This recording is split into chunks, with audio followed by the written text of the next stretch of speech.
Hi everyone, welcome to a series of guides for the raids chapter 1, 2 and 3.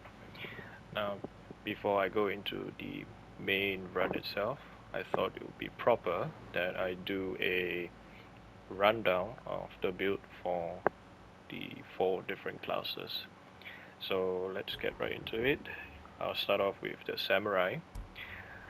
Now, you find that most of my builds here, I equip the Wind Katana simply because of the Wind Master perk.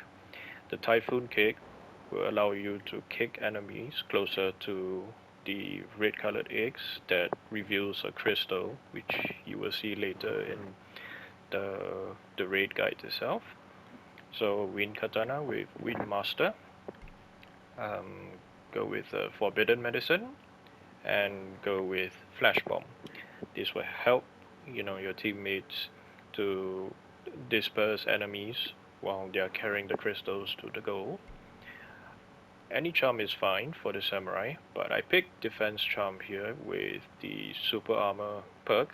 This will allow you to continuously hold on to the crystals, and even though if enemy is attacking you, you will not be knocked down and you lose grip of the crystal. Any ghost weapon 1 is fine. You can go with kunai, you can go with a sticky bomb or a dirt throw in order to distract enemies, but if you want a kunai with higher melee damage is fine. But more importantly is to have smoke bomb to provide munitions for the rest of the teammates. We go on to the techniques. Spirit Pool. Deep Strikes on Defender is fine. If you want it to be more tanky, you could go with Defender, but I go with Deep Strikes. Resolve Increase and Hachiman's Frenzy. We move on to the Hunter.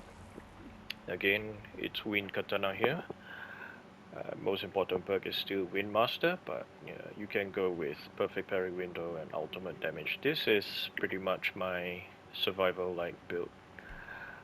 More importantly, in your Skipping Stone, you could go with range damage, headshot damage for full DPS, or you could go with reload speed in place of the headshot damage here. You won't be doing a whole lot of killing in the raid, so it's not really necessary to have reload speed, but it's your preference. But the one recommendation I do have is to have both helmet and shield piercing. It's not necessary to have headshot refund because there is a lot of ammo pickups throughout the chapter 1 and 2, and every one of your teammates will most likely have munition smoke bombs, so it's not necessary to have headshot refund. Hunter Charm, go with ultimate damage and Hunter ability radius, and at the very least go with foul arrows so that the headshots will weaken enemies. That will give you and your teammates an easier time. If you want, you can go with Fire Master as well. Ghost Weapon 1 is your preference. Sticky Bomb with a higher blast radius, and of course Smoke Bomb with cooldowns, lucky and munitions. If we look at techniques, you could pick Explosive Arrow or Staggering Arrows. Staggering arrows can be useful for stunning enemies, so again, it's your preference. I pick Hunter Unleash for a quicker ability cooldown. Status damage if you're playing explosive arrows, and of course, All-Seeing Eye. This will be most useful in chapter 2. Okay, we move on to the Ronin. Again, Wind Katana with Wind Master.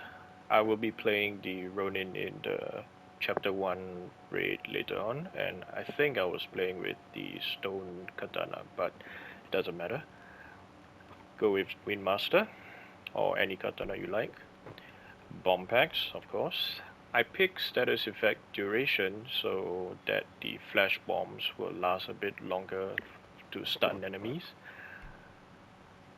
Stealth Charm with high ghost weapon and only damage. Spirit Kunai and Smoke Bomb.